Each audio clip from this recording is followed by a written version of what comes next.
Hello. Can you hear me? If you can hear me, just let me know in the chat because this is very much on the fly. I'm not 100% sure if I'm doing what I'm doing correctly, but we are live and I'll look like a right idiot if you can't hear me. But welcome to this. I don't know what this is. It is the Carlton Space. And I mean, it quite literally is the Carlton Space. All we're doing is just talking a bit of Carlton. Sorry, Mike. Literally, we're just going to see where this conversation takes us. Feel free to absolutely say whatever you want in the chat with regards to any questions, any comments you have about the season. I've got a few pointers that I'm going to base this conversation off, but most of it is going to be, led by you lot in the chat. I'll be reading the comments. Yeah, we'll see where this takes us. But those who are here early, thank you for tuning in. Apparently, this was something that a lot of people wanted. So I'm going live for an hour. It's pretty chill. Not too much to not too much to, I don't really know what I'm talking about. Anyway, let's dive into this because I'm just dawdling. Let's get a nice little change up. There we go. Beautiful. I'm getting used to this. Alrighty. Let's have a look at a few questions. First off, Chera's still a week away, super conservative. I'm going to run through the injury report right now, and we can break down a little bit. So first and foremost, if we go through the injury list, it is Orazio, Pitto, and Cunners all tests this week, and then Adam Chera with he'll be available in 1 week. Jack Martin's back in full training alongside Chera. But Jack Martin will be assessed next week, and then Cottrell is 2 to 3 weeks away. So at the moment, I mean, look, I would say with regards to that conservative thing, it's probably a good thing. In my view, I mean, we are in absolutely no rush to get these guys back. I mean, look at our midfield. It's having a great patch of form at the moment. Chincotta's going in there and being like another midfielder that's, he starts forward and goes into the midfield. Hollands is a forward or a midfielder that's playing outside of the midfield. So we've got midfielders all over the joint that can win a hard ball and play their role. I don't think Chera is necessarily a priority in terms of like having to get him back all that quickly. That's at least my perspective on it.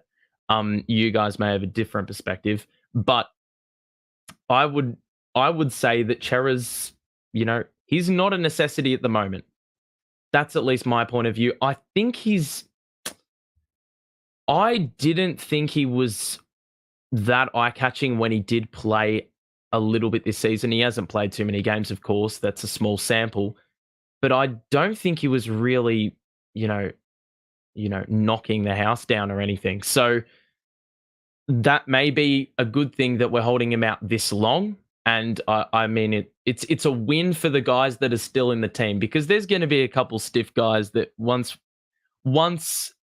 Chera comes back into the team, there's going to be a couple blokes that definitely deserve run, but they're not going to get it simply because Chera off merit is going to get back into that team. So that's ultimately why I reckon they're going a bit conservative with it. But the other ones that are also coming back in potentially this week in Pido, Fantasia, Cunners, a lot of people seem to think that Pido is just going to be sent right back into the 22. I would not be one bit surprised, but I don't know who they drop.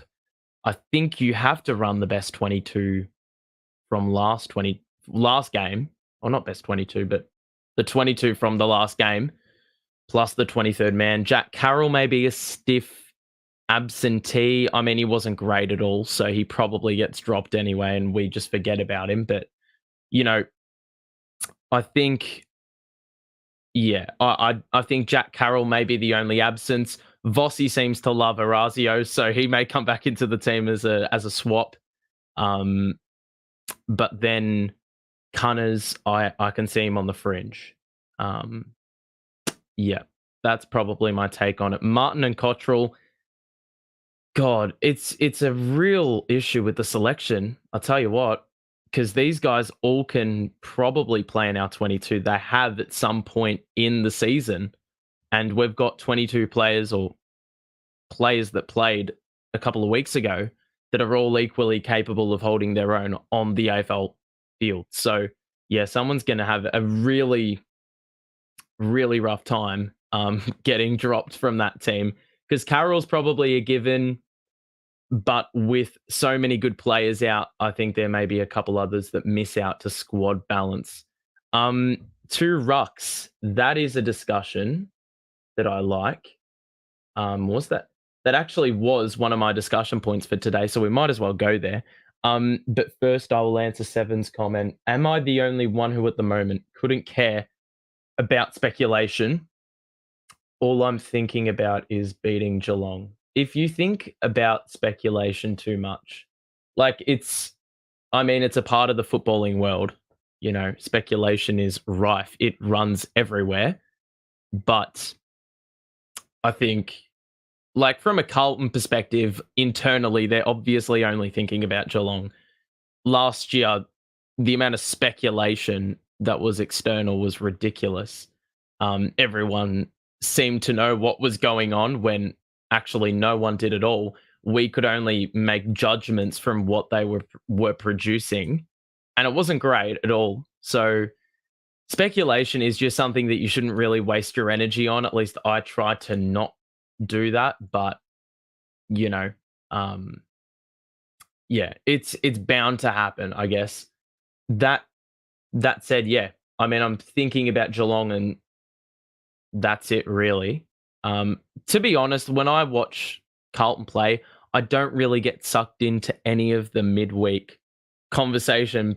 Well, primarily because I'm getting an analysis out, and I've had enough Carlton for the week with that alone. But you just hear a lot of different perspectives. You usually hear the same stock standard cliche stuff from Vossi and the players. They're not going to tell you what's been going on that could potentially give away their strategy, their game plan, whatever. So, that's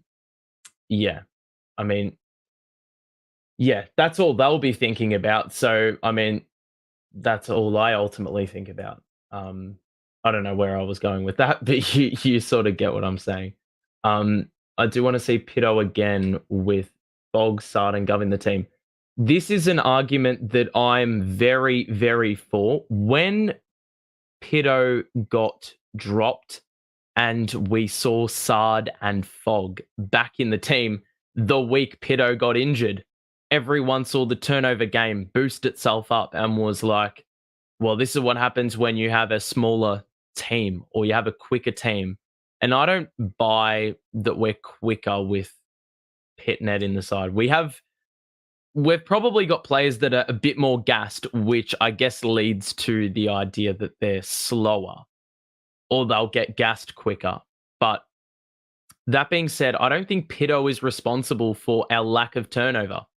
I just think, well, Fogg is a really important part of that. Adam Sard is a really important part of that because he's a reliable defender. He's going to get intercepts. He's going to, have the opposition's number because of how simply good he is. So I don't buy into that. As I said, that's my perspective. I do want to see what that Pitto Sard Fog group looks like because then you can have the discussion if we're not getting turnovers, if we look slower, if the profile is changed yet again, then you can narrow it down to potentially 2 rucks and thus being too tall. But we haven't seen that at all this year. I mean, Pitto played his first game of the season against the Crows, and then Adam Sard got injured in the same game, and Mitch McGovern did the same. So our backline was instantly a little bit more vulnerable. So, I don't think we've got that sample yet to be narrowing down our scoring profile changes to one particular player. I don't think a whole team's profile changes based off a ruck, like how many rucks you have. It has a lot to do with the smaller players and what they're doing. Our small forwards have been a little bit, not great. For the last couple of years, the inconsistency is consistent. So I think it's more on those guys to lift. And I think Fogarty coming back has really helped out with that because we know how good of a pressure forward he is. And I didn't think I would be saying that this time last year, but here we are. And I almost think, well, he is in the top 10 most important players in my eyes because we just don't have another small forward that really hits the same level. The interesting thing with the 2 ruck discussion is that Pitto played well when he was in, but the team performed better when he was out. I don't like punishing Pitto for playing well. Yeah, that's the predicament. That is the predicament. I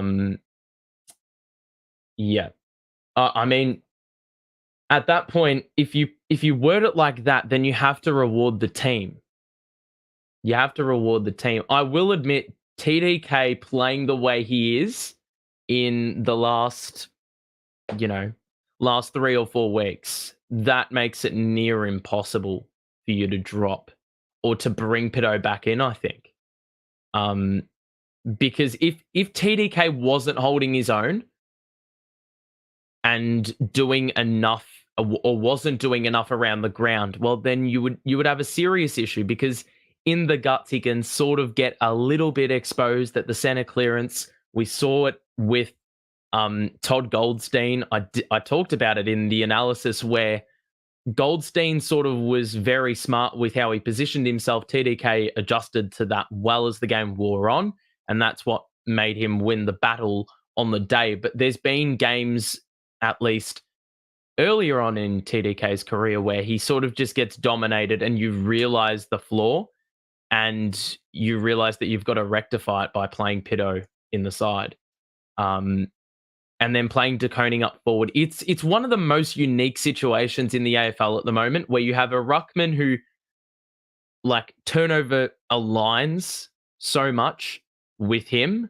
The clearances stink or are significantly lowered. And then you have on the complete flip side, the argument that your team's slower, but you absolutely smash teams in clearance and that sort of thing. So yeah, I don't know. I mean, I'm not the best person to talk about a ruck situation when I'm under 6 foot tall, but you know what? Like, um, it is one of those things that I literally think it's going to be trial and error. I think it'll be trial and error for. I don't think there's going to actually be a solidified plan with regards to those two. I think it's going to be very flexible. And what's the word?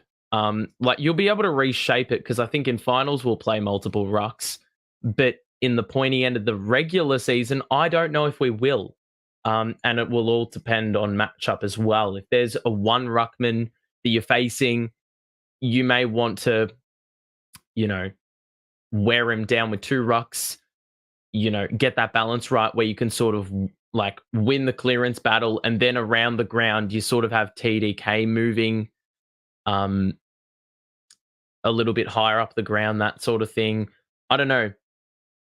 Another issue with having Pitto in the team is that like he plays 50% game time sometimes, and like when the matchup isn't working, it isn't working, and you just have one rotation spot clogging up. So I get the rhetoric around not having him in the team.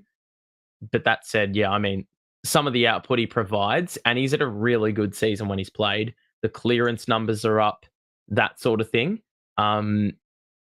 Yeah, I mean, what's not to like? So yeah, there's a bit of a mix. You just got to get the balance right, I guess. But what that balance is, I think Vossi's still working it out, and that means I have no idea what's going on, but I definitely have a few opinions on it. I think for us to go to another level, we have to have the right guys kicking it inside 50. I still see other teams making that final kick a lot better.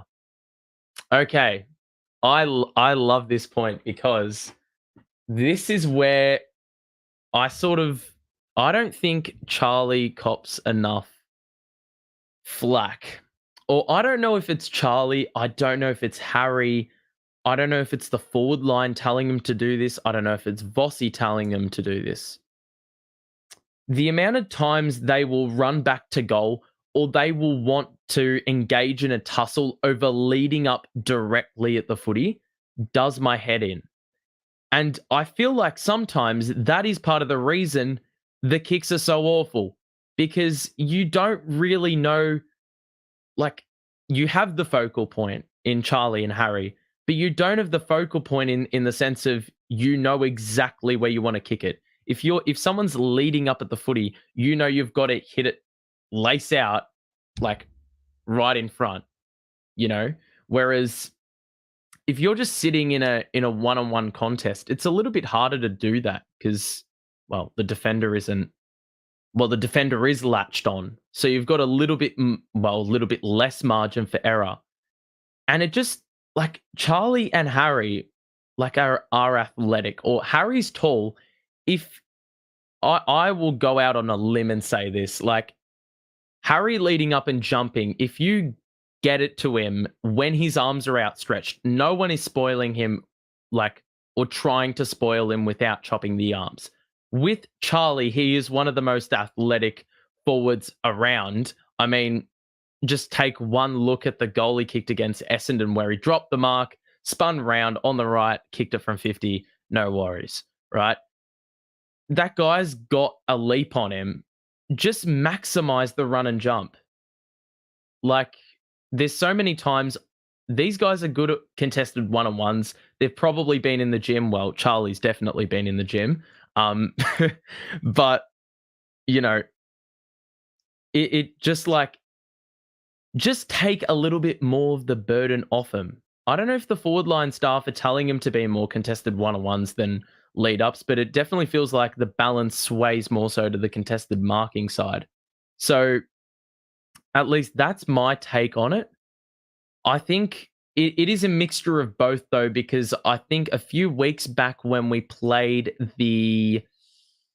who was it?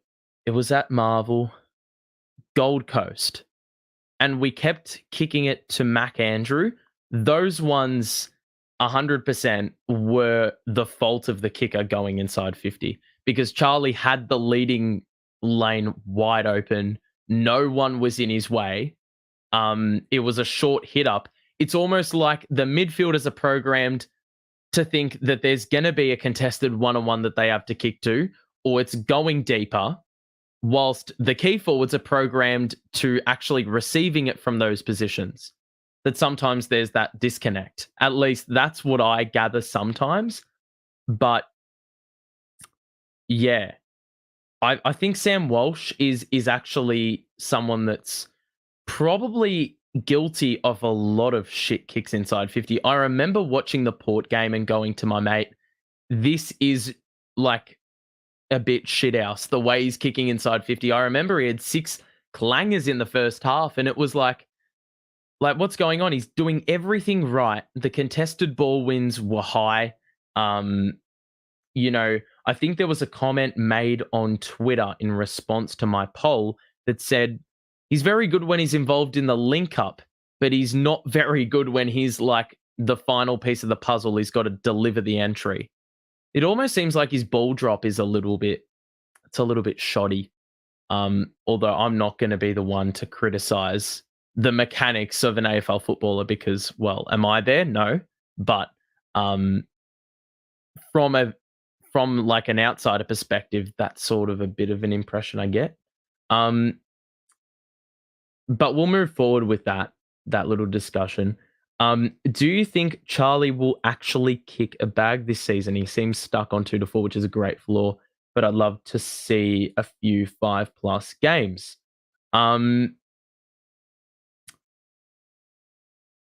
Well, we do play Richmond, North, West Coast, and who's the other one?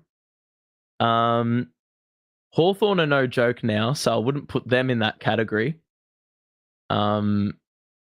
Yeah, but like there still is a few games which potentially could pose as an opportunity for Charlie to just, you know, steer clear of those other threats in the Coleman medal race. But that being said, I think it's actually a really good thing that Charlie's only kicking 2 to 4 goals a game, because we need to know how to win games with Charlie kicking 2 to 4 goals. We saw in the final series last year, he kicked, what did he kick? Stephen May held him tremendously well. Tom McCartan didn't make it easy for him. And that Sydney back line collectively. Lewis Malcolm was in there as well. And then the prelim, how many did he kick? He had a couple good moments, obviously, earlier on in the game, but then things dried up. 1 per game in the finals. There you go. So, thanks for that. Yeah. So you sort of get what I'm saying here, though. Like, the fact that we kicked 15 goals, I said this on the analysis, the fact we kicked 15 goals in the game against Essendon, but only got 3 out of Charlie and Harry is a wonderful sign, because that is the exact output we need from the surrounds. And it's going to make it very, very unpredictable for backlines, because usually you go into the game thinking that Charlie and Harry, well, they are the centerpieces, so they're going to kick a ton of goals. And if they don't kick the goals, well, then you've got Carlton covered. But I mean, we've seen goals from unlikely sources. Elijah Holland's kicking 3 was unprecedented against Essendon. Chincotta kicking 2 as a tagger was unprecedented. So, you know, it's those sort of things that just in the final series, that's going to be incredibly valuable if we can get that sort of output from mids. And equally, it's going to teach Carlton to utilize Charlie and Harry in different ways that aren't oriented around them kicking the goals, because that's potentially the treatment that they could get. That's why Sydney are a threat, because, well, they've got 6 players who have scored like 19 or more goals this season. And, well, that's going to really put them in good stead, because I can't really name anyone that's a clear number 1 in their hierarchy in the forward line, yet they kick so many goals. They've got the best offense this week, or offense this year. And yeah, that's all without anyone really kicking that many goals in the context of the Coleman medal race. That was until Amadi decided to kick 9 goals and he carried them over the line. So yeah, that's sort of my perspective on that. Let's have a look at some other comments here. Do we go in unchanged this week? Carroll, I think, I did say this earlier, Carroll, I think, is gone. For who? It's probably going to be Orazio, but maybe Pitto will come back into the team. I don't think Cunners is getting a run because I think the roles of half forward, which is where Cunners would probably play with those midfield spurts, I think that's covered. Because Fogarty, Hollands, Chincotta, they all interchange. Like they've got that mid-forward mix. So I think that makes Cunners obsolete. At least that's my perspective on it. We're going to get a little poll in the chat because why not? Add a little bit of vibrance, you know what I'm saying? If you are enjoying the stream, make sure to drop a like on it. You can also become a... You can also become a member. Hold on. Just fixing that. We're going to do a poll, and I'm going to actually pose the same question to you. Do we go unchanged this week? And I'm just going to pitch it and see what you lot are going to answer. What are your thoughts on Ollie Hollands? He looks too slow for AFL level for me. That's a good question. I mean, I was critical of Ollie earlier on in the season, but I think he's had some really good moments. Earlier in the season, he wasn't doing it with the stat line except in the tackle department, which is a great part of your game if you're a wingman, you know, because you're going to be running those tram lines for days, but the defensive pressure is so imperative if you're covering the most ground. That's a real weapon. It's just like why Sam Walsh is one of, well, our best players because he covers so much ground, and now the contested side is something that really is, well, it's a strength of his. So he absolutely kills oppositions for the sort of contested presence he now has. It makes him the all-round player. But for Ollie, like, he's still like filling out into an AFL body, you know, like it's not going to be, it's going to take a few years, but he is, I will say this, there is a lot of times where he just gets caught. Like he'll be making that decision and it's almost like he's still in that like junior footy NAB league sort of mindset where he's got a little bit more time than he actually does, and he just gets caught. But I think his involvement's improved over the last few weeks, and that is going to be something that's imperative. I think it's a good thing that it's not a good thing he's getting pinned for holding the ball, but it is a good thing that he is getting involved. Because there were weeks where he just was silent. I remember this Geelong game, which we're going to talk about on Thursday night, because obviously the teams will be out and that sort of thing. In that Geelong game, I remember Ollie Hollands in the first half was getting cooked by Ollie Dempsey. And you could just tell, like, it just he had a few lapses, that sort of thing. Dempsey just got off the leash. He had a ton of possessions earlier in the match where we needed to capitalize. Geelong were not getting too many opportunities, but they were very opportunistic when they did. And Ollie Dempsey was a fair part of that. He had quite a few score involvements in that. So I still think, yeah, he's just growing into his AFL career. Potentially that means he'll get dropped, though. He could be one of the unlucky ones when a Cottrell comes back into the team. That is still a few weeks away. But I do think that, well, the jury is still out on that one, but I would say that Hollands may be at risk of getting dropped. He could be up there with the Carrolls of the world, that sort of thing. But like in a few years' time, I think that decision making may improve because he's not the quickest player, but maybe he may develop that trait where the Pendlebury trait where, time stands still while you are still like playing your own game, that sort of thing. Like Pendlebury doesn't move all that quickly, but the reason he's got longevity in the game is because of how good he is at, you know, just finding space where it seems like there is none in the contested area. I hope Ollie develops into something like that and his ball use is just as good, but I think he's still, well, obviously he's still got a very, very, very, very long way to go before he even gets within like 10,000 steps of Pendlebury. So bit of a bold call, but I'm just saying that's probably the way he needs to level up his game and maybe take a page out of his book. If you want to be the best, learn from the best. I'd like Motts to be sub this week. It's how he came in last year. That's not a bad shout. It depends what they do with the ratio.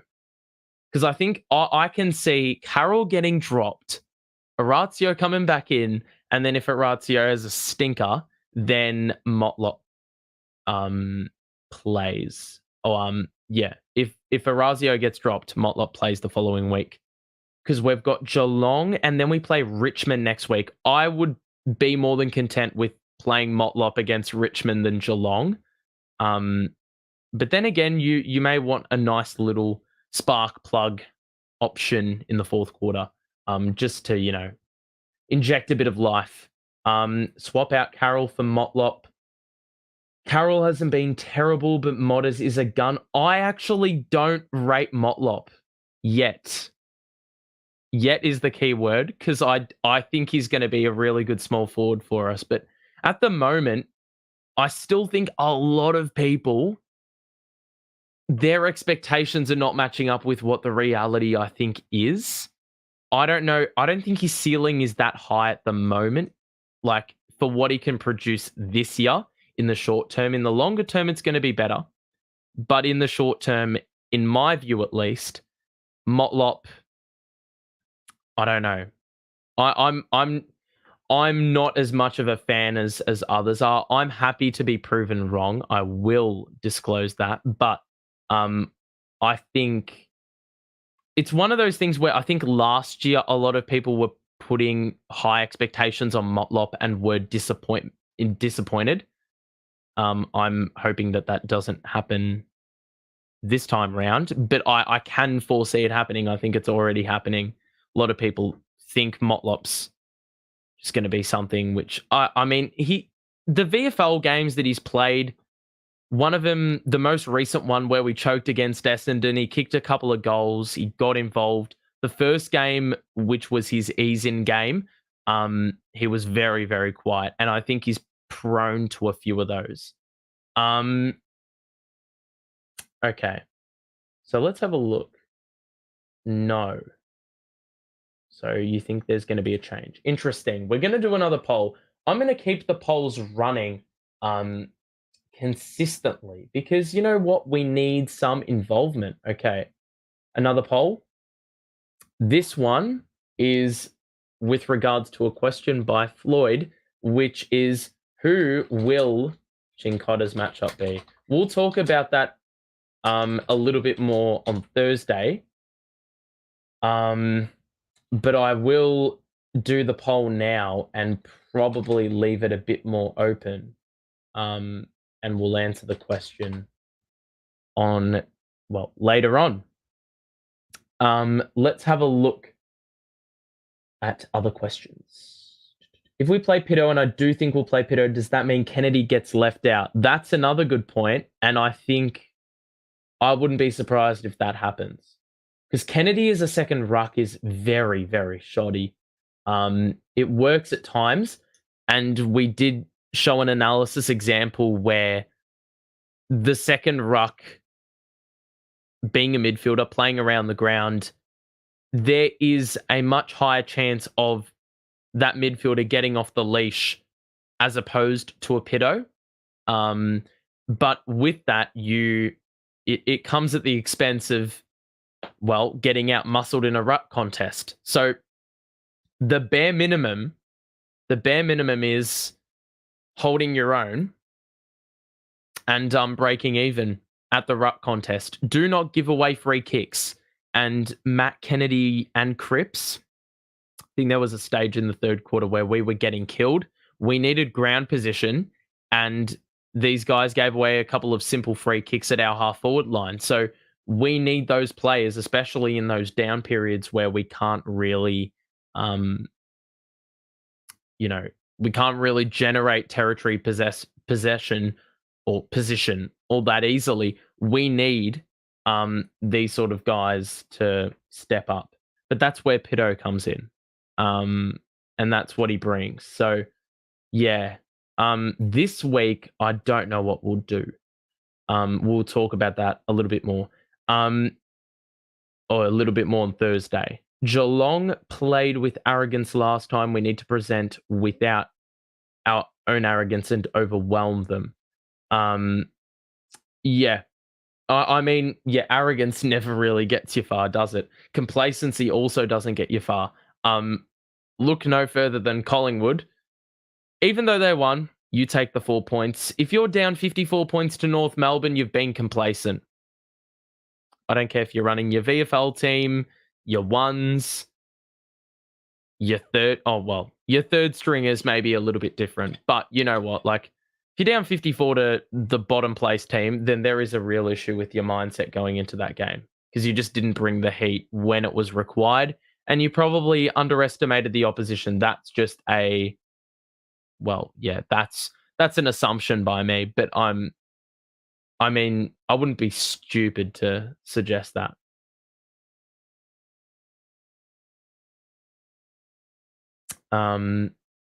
What do the coaches see in Orazio? I don't know.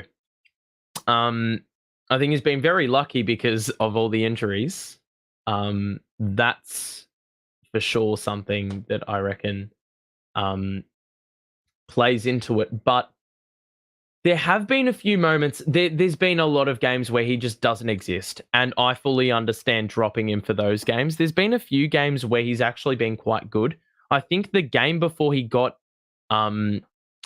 injured, so the Port game, I think the Port game it was, he had a really, for his standards, and they're not high, I think he had a decent game. Hit some good targets inside 50. He got on the scoreboard a couple of times, but they just didn't go down. I think that's been the case for Orazio a lot of times this year where he gets chances, doesn't take them, and usually you get punished by getting dropped. But he's had the benefit of the doubt because usually the opportunity hasn't presented for another small forward to come back into the season. Well, he's going to get punished for that. I don't think we're going to see Orazio at the pointy end of the year. I could be mistaken. That obviously depends on a number of things: injuries, staying away, and his performance. His performance could just randomly uptick. I don't want to count my chickens because I don't think that's going to happen. But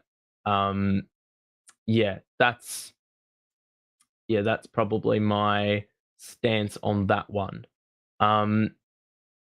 I say he goes to Cameron. Weeders and him can switch back and forth. I don't know if that's that may be in the forefront of Vossi's mind, but I don't. I cannot see Chincotta play on Cameron. It just doesn't make a lot of sense. A hell of a lot of sense. Up the ground, just get just get a midfielder to play on him, like a taller midfielder. You can't really have Cripps, but that's a really tough one. I would honestly, I think we'll talk about this more on Thursday, but Carlton are going to be very focused on their forward half territory thing that Vossi just bangs on about every press conference. And so with that, if Carlton's forward half territory game is fully on show, Cameron's going to have to move up the ground anyway, and Carlton are going to have a high press. So I don't think, like, if Carlton have a strong defensive line on the last line high up the ground, I don't think they're going to be too concerned with Cameron playing, you know, pushing up even further, because he's going to be in their defensive 50, our attacking 50. So I think, like, that's going to be really important going into the game, I think.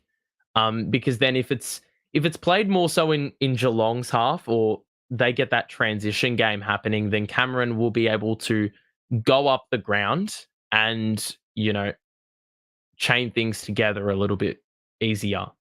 And that's going to really help him out. So that's the pressure's going to be on the forwards and the midfielders to ensure that transition doesn't happen. So you can't have these link up chains where Cameron gets involved, and then we're talking about, you know, potentially needing to send someone to him. Orazio probably sticks to his role, which the coaches like. He just hasn't been able to do anything extra. I mean, yeah, well, it depends what his role is. I don't even know what his role is, because he's not kicking goals and he doesn't tackle. Let's have a quick look.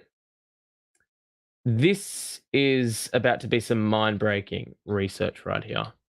And I could actually show you it if I wanted to, but I'm just going to make it a bit easier for myself. So he's averaging 8 disposal. Actually, you know what? Let's just change it up a little bit. I'm going to get this background back up. I'm going to swing myself across here. And I'm going to present my screen, which will be here. Okay, and you should be able to see this right now. Orazio Fantasia. Orazio Fantasia. Let's do a bit of zooming in. Okay, so this guy is averaging, well, 63% time on ground, but that's irrelevant because he's been a sub. 8 disposals. 4 contested possessions. Under 2 marks a game. He's kicked 2 goals the whole season. 11.5 pressure acts with 1.5 tackles. That just doesn't look like it's good enough. Scoring and attack. Let's bump up disposal efficiency as well. Disposal efficiency is shit. Kicking efficiency is shit. Clangers, yeah, he's really doing a lot of nothing this year, to be honest. Score involvements, only 3 of those. So he's not really doing too much there either. If he wasn't kicking goals, but he had a ton of score involvements, then maybe I'd let him off. But yeah, it's just like, it's not great for him. Can we add player filters? You know what? We're gonna add multiple players into this. So Orazio's gonna be in there. Then we're gonna add Corey Durden in there. We're gonna just chuck all the small forwards in there and see what happens. Orazio, Durds, who else we got? Owies, and who's the other one? Fogarty. Any other names I'm missing, ladies and gents? Let us know. And then I will be able to, well, I can show you anyway, but piss off that. Why is it not coming up? This was supposed to work out an absolute treat. Damn, why is it not coming up? Toggle. Oh, there we go. There we go. Williams, great shout. I completely forgot about him. Our best small forward, of course. Okay, that's all of them. All right. So this is the small forward comparison that you have been waiting for. Age, that's important. Zach's the oldest one as well. That's crazy. Okay. Player rating. Zach Williams is the highest, clearly. Fogarty always is up there. Okay. Durden's had a lower player rating. That's why you don't listen to the player ratings. Time on ground, irrelevant. Disposals. Williams, well, I mean, if you look at the last 5 games, the disposals probably go down. Fogarty, 13 as a small forward is great. Well, I mean, he's not playing too much midfield these days, so he very rarely has centre bounce attendances. Can I add? Gonna add clearances because I think that tells you centre bounce attendances. It does. Yeah, so Fogarty, if you can see here, what I'm highlighting, 2 centre bounce attendances. So he's barely in the midfield and he's getting 13 touches a game. That is really good numbers. Disposal efficiency, Zach's got 78%. And that really shows with a kick like the one where, who was it? It was the kick to, what's his name? Elijah Hollins. Where, I mean, that was one of the most elite kicks I've seen by a Carlton player in a long while. I mean, to be able to hit the target the way he did, like Elijah was, you really had to show your best to pick out Elijah in with all the congestion that was going on in that Essendon forward line. It was the third quarter as well. So those opportunities were few and far between. And for a kick like that by Zach, where he kicked it on the right, on the right, it was very flat, and still hit the target. It wasn't even chipped up, so it could just drop right into the space. That was elite. Kicking efficiency, I mean, that's sort of similar. Meters gained. Yeah, I mean, you're not going to see too much of that with like the small forwards, to be honest. Contested possessions, Fogarty gets 4.5. Orazio actually gets a few. I'm trying to see if there's any other really relevant stats. Marks, Zach gets 4. Goals. This is the big one because Zach Williams has played like 4 games in the forward line and bang, he's got 10 goals already. Thank you for the gifted memberships. Really appreciate that, Ben. I properly appreciate that. Thanks so much. I mean, I'm not the kind to get super like enthusiastic about it, but I'm letting you know I appreciate it very much. Thanks, mate. Goals, you can see, he's 17 goals, but Zach Williams, the 10 goals. I mean, that's a great output. Like Fogarty, he's only scored 2 goals. He's actually got the same as Orazio, but I mean, he's played 3 less games. I swear it was way less than that. But the big one is the score involvements because you can see Fogarty's got 5 and Orazio's got 3. So, I mean, they add up over the course of a season. Like Fogarty averaging 5 score involvements, 7 games, that's 35. Orazio's played 10 games, and he's got 30. Yeah. So they add up. I mean, you're getting more bang for your buck with Fogarty for sure. Always is an interesting one because like he doesn't goals average is pretty good for him, 1.5. Yeah, but I don't know. Pressure acts, that's another thing. Fogarty 15 pressure acts. You less than Fantasia. The tackles, I swear Fogarty has more tackles. He's probably got a ton of. If there was a perceived pressure stat, I reckon Fogarty would be up there because his presence just is enough to deter oppositions and make them shit their pants, basically. That's probably the best way I can put it, actually. But yeah, you sort of get the idea. Let me just get it back to normal screen. Whoops. Let me fix this up. Yeah. So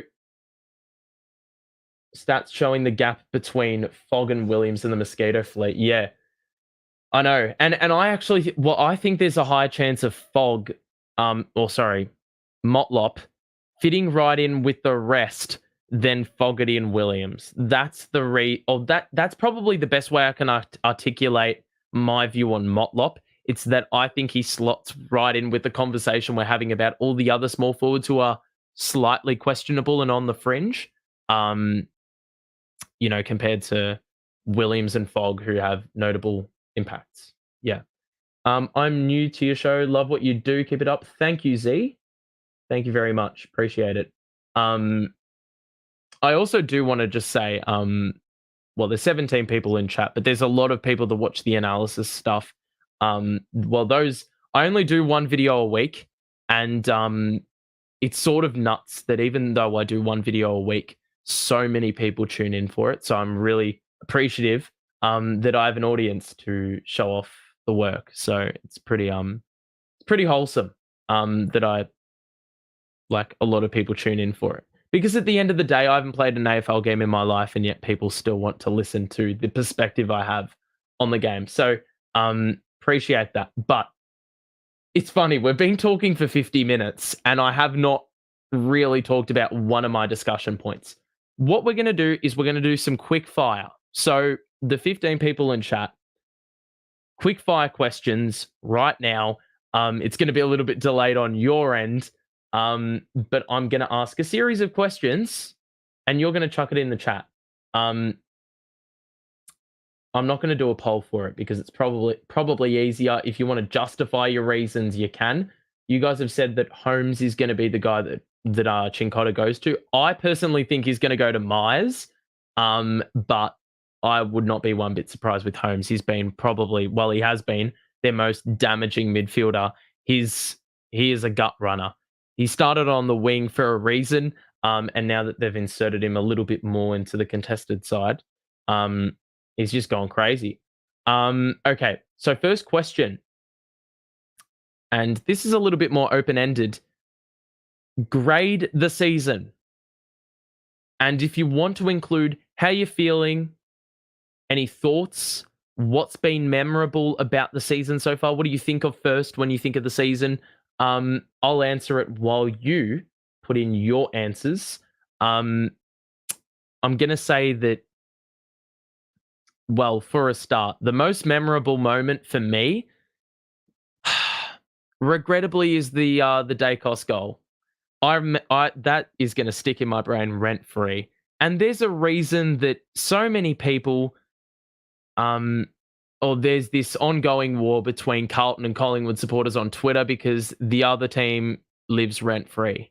And I'm not afraid to say that because I hate the Pies with a passion. But,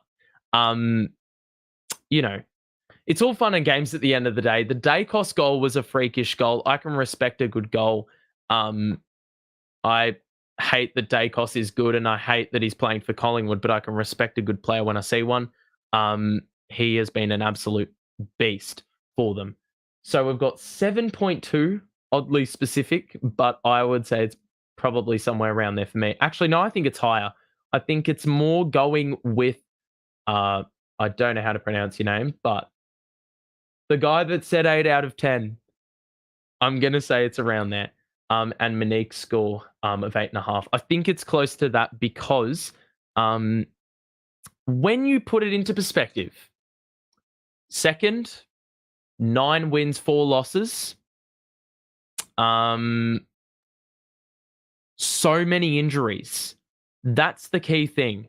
We've at one stage had 13 to 14 injuries on our list, and we still managed to win 9 games to the bye. We haven't had really, there's been weeks, a lot of weeks where we've been missing key pieces of the 22.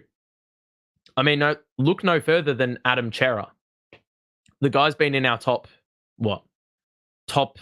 5 at least of our BNF the last couple of years. And the fact that we've, in the weeks that he's been out, got a winning record, that is a huge win. And that means you are very well positioned to just go nuts at the back end of the season. I mean, what do we have? We've got 9 wins. We've still got Richmond, North, West Coast, and who's the other team? I'm going to put Hawthorn in the bracket. The disrespect is crazy, but I'll put them there. And I'm not saying that they are all easy wins because I can see a trap game in there. Hawthorn is a tough team. Richmond, I think, are going to cause us a few issues because they just for some reason do that every time we play them. But I can, if you win those 4 games there, 13 wins, that's what we had. Did we even have that in the season that we got knocked out by Collingwood in round 23. I don't think we did have 13 wins. We were going to have 13 wins at three-quarter time, but we didn't. But yeah, I mean, 13 wins with those alone, and then you obviously include the other teams. We don't have too many interstate trips either. That's been another big thing. The Port win. Who else have we played away? Sydney was a shocker. Fremantle, we played in Adelaide. So we've won in Adelaide twice this year, which history would not have written down in the books going into the season. A fortune teller wouldn't be able to predict that. It was 12-10. So there you go. If we just beat West Coast, North, and Richmond, the teams that are the three bottom, then bang, you've hit the mark you hit 2 years ago and got knocked out. So from then on, then you believe you can beat the teams around you. It's a very tight competition this year, but then you just got to beat teams better than you as well. Unfortunately, we've only got one team better than us, and they absolutely killed us. But Sydney are in a league of their own at the moment. We just have to start putting teams away. No one likes to play catch up or let teams come back. Agree. I think that's still an issue that we can't play full games of football. The Essendon game, we only played 3/4. We didn't really let them back in, though, which was a good sign. But on a different day where Essendon actually convert their opportunities, because they had a lot of them, they're absolutely killing us. And at three-quarter time, it would have been tied up. You flip around 3 goals, 6 to 6 goals, 3, and it is tied because we were up 15 points at three-quarter time, I think, off memory. So, that's something that we need to improve on. GWS, we relied on 1 quarter. Adelaide fell off in the back end of the game. And that was 15 minutes, but that shows that you've got to play the entire game out. Who else have we played? That Port Adelaide, I mean, we had a pretty decent all-round game, but the third quarter was the fourth quarter was the one where we broke away. There was an interesting discussion. I don't know where I heard it, but the surge mentality, or not the surge mentality, but us having a scoring surge where we kick God knows how many goals in a short space of time. I think that is a really unhealthy way to win because I don't think it happens in a final setting because, well, congestion and clearance is so key. I mean, clearance feeds into that surge football that we play, but I don't think the clearances, there's a lot more stoppages around the ground. The defensive structure is more shown. So I don't think you're going to have scoring surges because defense wins and defense usually doesn't, or good defense, finals level defense doesn't usually concede 5 goals in 10 minutes. So that being said, we did it against Brisbane in the first quarter and then just fell off. So there are exceptions, of course, but more often than not, we need to play a complete game where we kick 4 to 5 goals each quarter, as opposed to kicking 3, 2, 2, and then having a 7-goal blitz, which is the difference between a win or a loss. Let's have a look at some other comments as we wind this one down. I may go a little bit over because I'm feeling lucky today. There's been a lot of you that have tuned in for a lot of the stream. Basically been here for the entirety, so I should reward you with a little bit of my own loyalty. Nice part is that the Brisbane Essendon part of last year was our test, and we went 0-6. This year it was GWS Essendon, and we went 5 of 8. Yeah, and with more injuries, I think, off memory. So, this time last year we were trying to find a bright spot. We couldn't find one. We didn't realize we had them in the 2s, and they were injured. This time round, we've already delved into the depth of our team, of our list, and they've performed. So it's almost like we've seen what we saw at the back end of last year, like it's been fast-tracked this season. And it sort of eliminated the fall-off. I really hope that doesn't age poorly and it's just happening in reverse. But yeah, I think that is a huge growth of the team. Like to be able to win some games against like top 4 opposition, like with the list that we've put together. We talk about Cowan, Chincotta, who else we talking? Williams going forward, Kemp in the back line. He has been such an underrated player when we've been winning games. Ollie coming back into the team. He's had some good moments. Fogarty coming back into the team. Yeah. It's like, there's yeah. I think like we've got a lot of good players. Like there's a reason we sit 9-4. It's not by sheer coincidence. The team's put in a proper good shift. Are there any more questions? Collingwood is still the team to beat. That's an interesting perspective. Sydney, outside of Sydney, still have to prove themselves. Collingwood give themselves a chance in every game because they just do the same shit every single time there's a close game. They can be down 54 points. They can be down 20 points. They can be down 5 points. And they will always only just get over the line. But that will drive every other opposition supporter base crazy. I feel we're still building to our best form. We are. There's a lot to improve. I'm not going to be the guy that just says we are complete. Like, as far as I'm concerned, they've got to become the Sydney of the back half of the season. If there's any other way to, like, that's probably the best way to put it. And I'm not saying be a carbon copy of Sydney, replicate exactly what they're doing. Get your midfielders kicking 3 goals a game each, like Heaney and Warner do sometimes. I'm just saying we need to be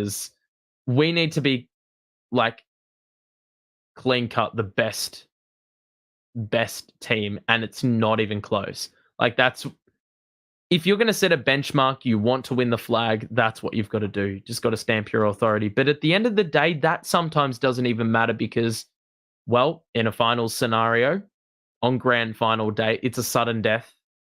It doesn't matter how good you've been throughout the year. If you're there on grand final day and you don't rock up, it don't matter for shit how good you've been the previous 6 months. So, yeah. And at that point, it comes down to mentality and what you produce and the team you put out there. So that's the sort of, those are the sort of things that are ultimately going to matter at the end of the season. But in order to get there, you got to have the right build up, of course. So yeah, I'm looking to seeing us have some team continuity. Well, yeah, that's going to be one of the first steps. Can we just have an injury-free list for once? Room for improvement across the board, but Harry has totally shut up the media critics. He most definitely has. He's been superb this year. One of the top forwards. Yeah. Carlton at our best. We've seen glimpses. Third quarter GWS, fourth quarter Port, 10 minutes of the fourth versus Essendon. We're seeing glimpses, and those glimpses were marvellous. They were. But yeah, the glimpses can't be glimpses no more. They've got to be like, we're not talking about like, I mean, in every movie, you've got to have those ebbs and flows about them. But in order for a movie to be good, it's got to be consistently good. We've got to make a proper good movie in the second half of the year, mainly so I can make a good documentary. But we've just for our fans' sanity a little bit, please, and for the love of God, can we not? I don't ever want to see another game again. If there's one takeaway from this season, whether we win the flag or not, it's going to be that for the love of God, can we please not hold a team to 0 points in one quarter, in the first quarter, and nearly just let it evaporate just like that? Yeah, can we just not do that? Just for everyone's sanity, because if I did say my most memorable moment was the Dacos goal and just you being like feeling completely empty afterwards because you're like, you can't make this shit up. They do it every time. But a close second is that Melbourne game and the sigh of relief I had after the game because my goodness, it should not have been that close. If there's one thing I pray for aside from making finals and being in the top 4, that is it. That is it. I think I'm going to wrap it up here. And it's been a good chat. I do want to get someone else on. It was a bit messy, my organization, to get someone else on. I hope you've had a good little chat with me, because I don't usually do this. This is very it's not impromptu because I sort of flagged it last week, but yeah.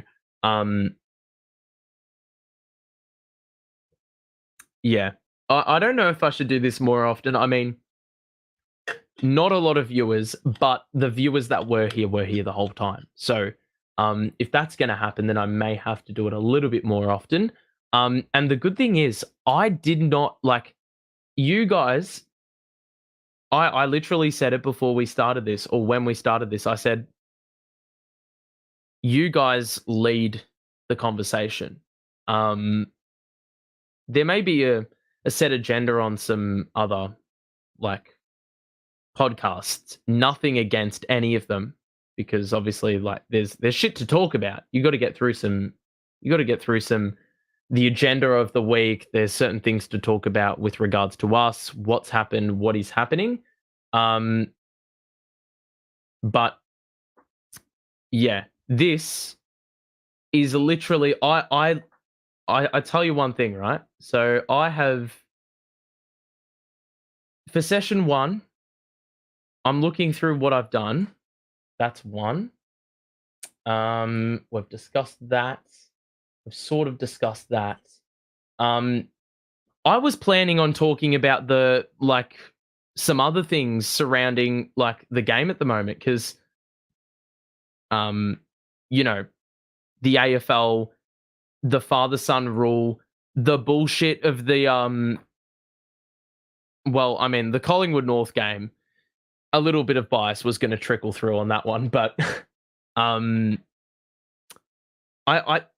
you know what? Let's have a very short discussion about this. I just want you to talk about what is the worst part of our game at the moment. Worst part of the AFL, fire away. I just want to hear exactly what you have to say. Because I sort of wanted to discuss this really quickly. Not Carlton related, but if we're going to talk about the state of the game, what is the worst part about the state of the game right now? Missed most of the chat, going to have to watch the replay. Yeah, it's an hour chat, so some of it's dross, but we'll be actually talking a lot about Carlton Geelong on Thursday. So if you want to tune in for that, we'll be here. Inconsistent umpiring. I imagine there's going to be quite a few comments about inconsistent umpiring. And I'm going to delve a little bit deeper and just say what part of inconsistent or not even inconsistent umpiring, the stupidity of the umpiring, right? So there's 2 problems I have, and I don't know why I held up 4 fingers. The holding the ball rule is one of them. Please tell me why. Holding the ball, yeah, what is going on with that? So you can drop the football, but you were trying to get rid of it, so it's not holding the ball. So incorrect disposal doesn't exist. But then when you, one arm is pinned, the other is loose, holding the football, you're going to get pinned if you drop the ball to your boot and it misses, or are you? Because by that logic, instead of like, it just doesn't make sense. Like, one arm pinned, you have the ball in the other hand. If you just drop the ball, miss your foot, it could potentially be called play on. Whereas, yeah, just the way I'm explaining it shows how confused I am with this rule. It doesn't make sense. Stand on the mark. That's topical. Very, very topical. But like that's the main issue for me. The holding the ball one, because like holding the ball isn't holding the ball anymore. Like, if you actively try to get rid of the ball but just don't dispose of it right, it's fine. And if you hold it in because, like, these players are trained to not give away an incorrect disposal, so they're holding the ball in but just getting ping folding the ball. I don't know. But the other one, here's the one that does my head in, and it's one that I don't think gets talked about enough. It's the insufficient intent rule. It's the insufficient intent rule. And the main thing I'm talking about with this is the fact that you can be running towards the boundary. The ball is about to go out of play. And we saw this with, I think, Adam Sard last week. The ball was going out. Adam Sard kicks the ball to keep it in play. It rolls along the boundary line for 10 meters, goes out of bounds because he kept it in, or he kicked it along the line and it went out, and they call insufficient intent. The guy was showing intent keeping it in because the ball was going out and he's kept it in. He kicked it in bounds. It's gone along the line, and because of the oval shape of the field, it's gone out of play. Because naturally it's going to round out and the ball goes out of bounds. How on earth is that insufficient intent? That is the one that does my head in every single game without fail. Some others, they're contentious, but this one, deliberate out of bounds, I mean, it's not called that anymore. But you cannot, that rule of insufficient intent, how is it insufficient intent when you keep the ball in, it runs along the line for 20 meters, goes out of bounds, courtesy of you keeping it in, keeping it alive, and you get pinged? At which point, what does a player even do? That's the real bone I have to pick. But yeah. And reading your chat messages, there's a great variance in all the rules that everyone's like pissed off about and confused with, which is an awful thing, because there should not be this many problems with a professional league.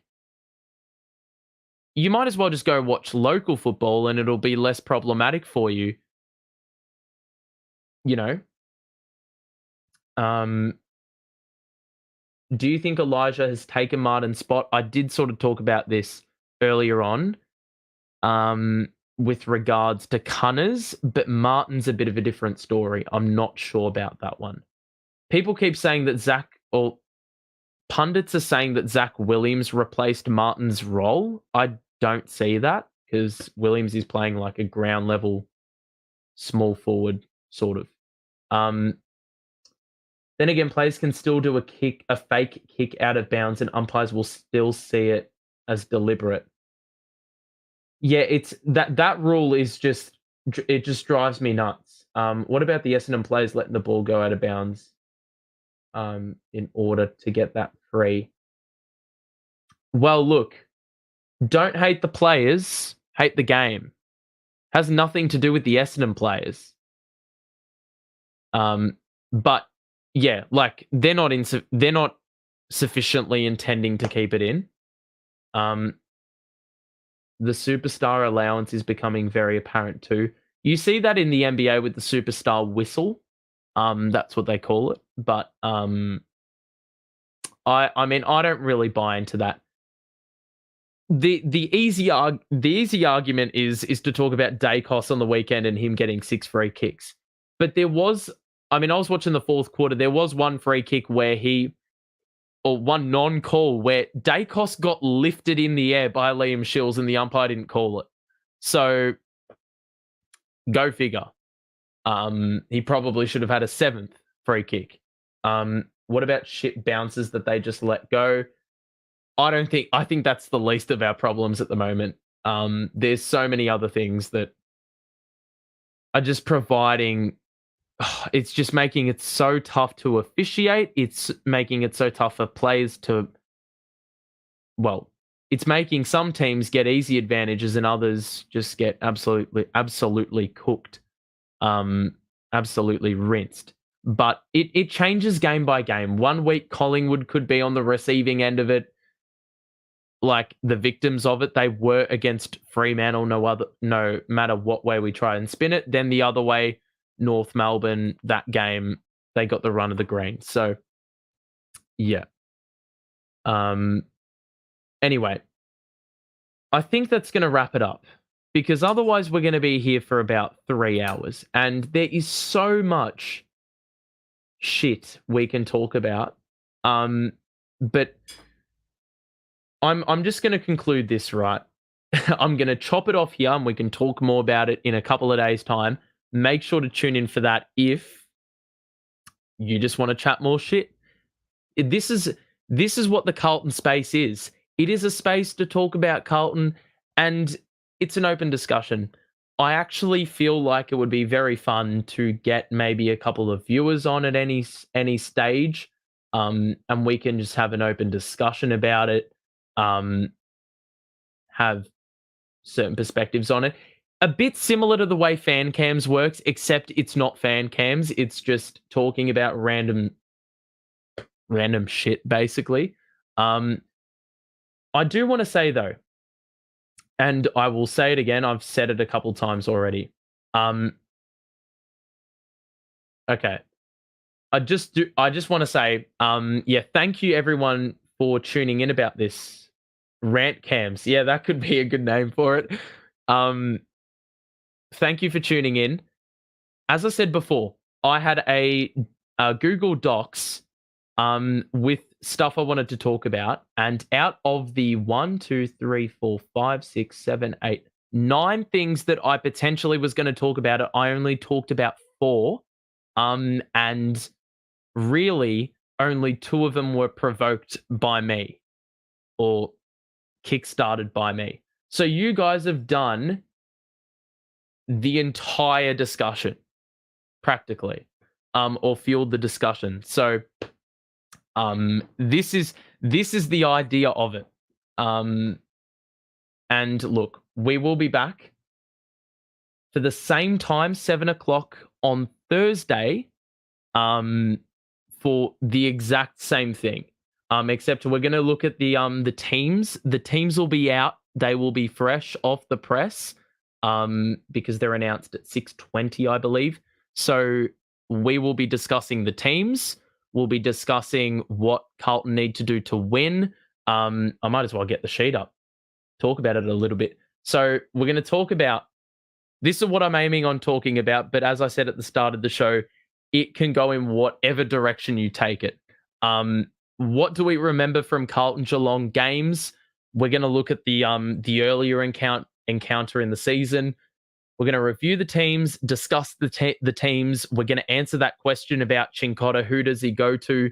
And we're also just going to, talk about what is to come for the rest of the season. I also have a game that we're going to potentially play. So, and it's it's Carlton themed. So that is at least what I'm going to potentially do. But yeah, an 80-minute informal analysis in real time.